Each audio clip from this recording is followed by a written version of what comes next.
बिस्मिल्लाहिर्रहमानिर्रहीम अस्सलाम वालेकुम and welcome back to my channel and a new video. और आज की जो वीडियो है ना, उसमें मैं बहुत ही आप लोगों के साथ एक अहम टॉपिक पे बात करना चाहती हूँ। जिस तरह से आजकल मैं देख रही हूँ कि बहुत सारे लोग अपने एक्सपीरियंसेस शेयर कर रहे हैं कि किस तरह से उन्होंने अपनी रूटीन जो है वो मेड के बगैर की हुई है, मेनटेन की हुई है। तो मैं आज आप लोगों के साथ अपना एक्सपीरियंस शेयर करूँगी किस तरह से मैंने जो है रिसेंटली ही जो मेरी मेड थी मैंने उसको ऑफ़ कराया है और किस तरह से मैं अपने घर की रूटीन जो टास्क हैं उनको मैनेज कर रही हूँ। अच्छा, सबसे पहली बात तो ये है कि जब भी हम कोई मेड रखते हैं घर में तो जो एक बहुत बड़ा मसला आता है या हम में से बहुत सारी ख़वातीन को, एक तो टाइम क्लैश बहुत ज़्यादा होता है क्योंकि उन मेड्स ने सिर्फ आपके घर में ही काम नहीं करना होता बल्कि और भी बहुत सारे घरों में उन्होंने काम पकड़े हुए होते हैं। तो जब उनका जो टाइम स्केड्यूल है बहुत डिस्टर्ब रहता है। कभी अगर किसी और के घर में गेस्ट आ गए हैं तो आपके घर की रूटीन जो है वो डिस्टर्ब हो जाती है। और अगर कभी आपके घर में गेस्ट आए हुए होते हैं तो फिर शायद किसी और के घर की रूटीन भी डिस्टर्ब हो सकती है जहाँ पे उस मेड ने काम के लिए जाना होता है। तो सबसे बेस्ट तो जो मुझे ये लगता है कि हमें अपने रूट, क्योंकि हमारे अपने घर का काम है तो अगर हम इजीली उसको मैनेज कर सकते हैं तो हमें कम से कम हाउस हेल्प पे डिपेंड करना चाहिए। अब मैंने अपने रीसेंट एक्सपीरियंस से यही सीखा है। मैं ये वीडियो काफ़ी अर्सा पहले भी बना सकती थी और बनाना चाह रही थी, लेकिन मैंने तकरीबन 1 मंथ हो गया है और मैं ये वेट करी थी कि जैसे ही 1 मंथ कंप्लीट हो जाएगा और मैं देखूँगी कि उस 1 मंथ में मैंने किस तरह से अपने आप को, अपने काम को, अपने घर को मैनेज किया है, तो फिर मैं आप लोगों के साथ अपना एक्सपीरियंस शेयर करूँगी। हमें से बहुत सारे लोग इस तरह के होते हैं जो कि सालों से ये सोच रहे हैं कि हम जी मेड को ऑफ़ करा देंगे, लेकिन वो इसी डर से नहीं करा रहे कि शायद मैं अपने घर के काम अकेले मैनेज कर पाऊँगी या नहीं कर पाऊँगी। बट बिलीव मी कि जब से मैंने इस चीज़ को एक्सपीरियंस किया है तो मुझे लगता है कि ज़िंदगी जो है वो ज़्यादा आसान हो गई है। क्योंकि एक तो जब मेड को आप काम बताते हैं और मेड उस तरह से नहीं कर रही होती तो उसमें आप हाइपर टेंशन का ख़ुद भी शिकार हो जाते हैं। आप ख़ुद पे अपने नर्व्स पे बोझ डाल रहे होते हैं, अपने असाब पे बोझ डाल रहे होते हैं। आप इस चीज़ को लेके बहुत ज़्यादा वरीड भी होते हैं कि मैंने मेड को इस तरह से काम समझाया था लेकिन उसने नहीं किया। क्योंकि हर शख्स ने अपने काम को, किसी भी काम को अपने तरीके से करना होता है, चाहे वो किसी के घर का काम हो चाहे अपने घर का काम हो। तो अगर वो काम उस तरीके से नहीं हुआ होगा तो डेफ़िनेटली हमें गुस्सा भी आएगा और हमें लगेगा कि शायद मेड ने हमारी बात नहीं मानी है। और दूसरा ये कि मेड के जो आने की टाइमिंग होती है वो मुझे लगता है कि हर रोज़ ही डिफरेंट हो जाती है, जिसकी वजह से हमारी जो अपनी एक रूटीन है उसमें एक थोड़ी सी डिस्टर्बेंस आ जाती है। अब जैसे कि मुझे लग रहा था कि बच्चों की गर्मियों की छुट्टियां हैं और उसमें बच्चे लेट नाइट तक जाग रहे होते हैं और उसमें ज़ाहिर है मदर्स को भी जागना पड़ता है, क्योंकि जब तक बच्चे नहीं सो जाते हैं तो मदर भी नहीं सो सकती है। हाँ, और उसी के मुताबिक ही फिर हाँ, जो जागने की रूटीन है वो हो रही होती है। हाँ, तो अगर आपकी मेड जल्दी आ रही है और आपके बच्चे रात को देर से सोए हैं और ज़ाहिर है कि आप दिन में भी फिर थोड़ा लेट ही उठेंगे तो आपकी वो जो सोने की और जागने की रूटीन है वो भी बहुत डिस्टर्ब हो जाती है, जो कि मुझे पर्सनली लग रहा था कि मेरे साथ हो रहा है। मेरी नींद पूरी नहीं हो रही थी और जिस वजह से फिर मुझे काफ़ी ज़्यादा जो पेन्स हैं बॉडी में वो होना स्टार्ट हो गई थी। तो फिर मैंने जब जैसे ही मेड को ऑफ़ कराया और मैंने ये सोचा कि मैं घर का काम जो है वो ख़ुद से मैनेज करूँगी, तो बिलीव मी कि मेरा काम जो है वो ज़्यादा आसान हो गया है। मुझे लगता है कि घर उसके बाद ज़्यादा नीट हो गया है, क्योंकि काम जब आप काम को स्प्लिट कर लेते हैं ना पोर्शंस में और आप बहुत ज़्यादा बड़े घर में नहीं रहते हैं तो ये बहुत ईज़िली पॉसिबल हो जाता है कि आप अपने काम को बहुत अच्छे तरीके से कर सकते हैं। और वॉशिंग के और क्लीनिंग के बहुत सारे इस तरह के काम होते हैं जो कि हम ज़्यादा अच्छे तरीके से मैनेज कर लेते हैं।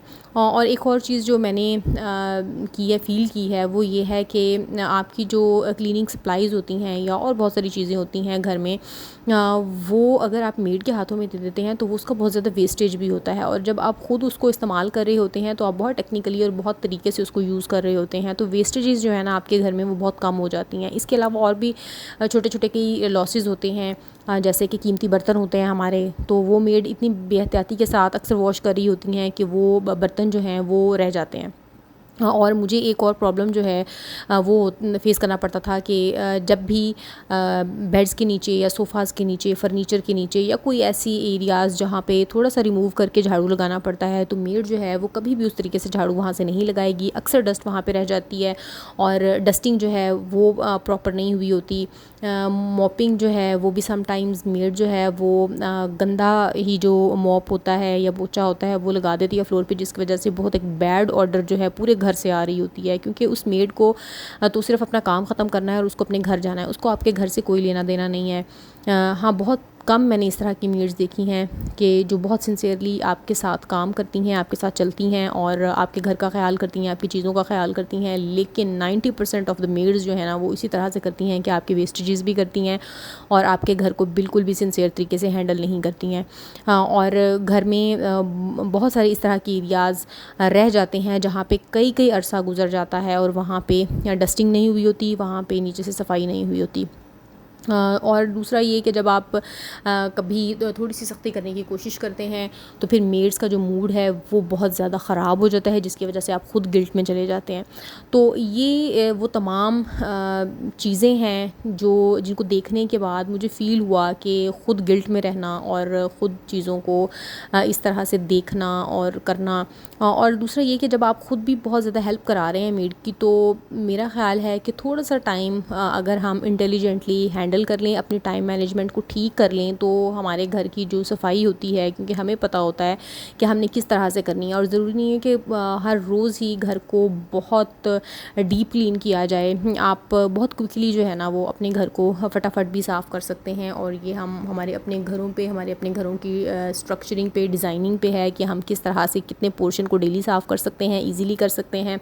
और अगर हमें डीप क्लीनिंग करनी है तो हम ऑल्टरनेट डेज़ पे उसको कर सकते हैं। तो ये वो तमाम तरीके हैं जो कि हाउस होल्ड जो भी होती है उसको ख़ुद सोचने पड़ते हैं। और एक और चीज़ कि अगर आप वर्किंग लेडी हैं तो भी अपने घर को हम बहुत स्मार्टली हैंडल कर सकते हैं। और अगर हमें उस टाइम में अपनी मेड की हेल्प चाहिए ही, और क्योंकि जो वर्किंग लेडीज़ होती हैं उनके लिए ये इतना ज़्यादा पॉसिबल नहीं होता है कि वो घर को भी देखें, बच्चों को भी देखें और फिर बाहर काम पे भी जो है वो फोकस करें।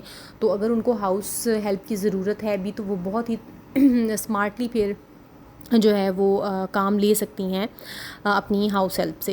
लेकिन वो तमाम ख़वातीन जो कि घर में रहती हैं और ये सोच रही हैं कि जी हम किस तरह से मैनेज करेंगी विदाउट मेड, तो मेरा ख़्याल है कि ये कोई बहुत मुश्किल चीज़ नहीं है। क्योंकि एक चीज़ जो मैं अक्सर सोचती हूँ वो ये है कि हमारे नबी पाक सल्लल्लाहु अलैहि वसल्लम ने भी हज़रत फ़ातिमा अलैहिस्सलाम को, जब हज़रत फ़ातिमा ने एक दफ़ा जब वो कोई ग़ज़वा जो है वो उसके बाद माल गनीमत नबी पाक सल्लल्लाहु अलैहि वसल्लम के हाथ में आया था, तो हज़रत फ़ातिमा रज़ी अल्लाह तआला अन्हा ने नबी पाक सल्लल्लाहु अलैहि वसल्लम से फ़रमाया था कि मुझे भी कोई खादमा जो है वो अनायत फ़रमाए। तो आप सल्लल्लाहु अलैहि वसल्लम ने फ़रमाया था कि मैं तुम्हें कोई ऐसी चीज़ ना बता दूँ कि जिसकी वजह से जो तुम्हारे लिए खादमा से बेहतर हो। तो हमारे नबी पाक सल्लल्लाहु अलैहि वसल्लम ने हज़रत फ़ातिमा को तस्बीह फ़ातिमा जो है ना उस टाइम पे बताई थी और फ़रमाया था कि अगर तुम अपने घर के काम भी कर लोगी और ये तस्बीह करती रहोगी ना तो ये तुम्हारे लिए किसी खादमा से बहुत बेहतर है। एंड बिलीव मी, ये चीज़ मैंने अपनी लाइफ में एक्सपीरियंस की है कि जब हम तस्बीह फ़ातिमा करते हैं तो हमें किसी किस्म की थकावट नहीं होती। इनफैक्ट मैं तो हमेशा दूसरों को भी यही कहती हूँ कि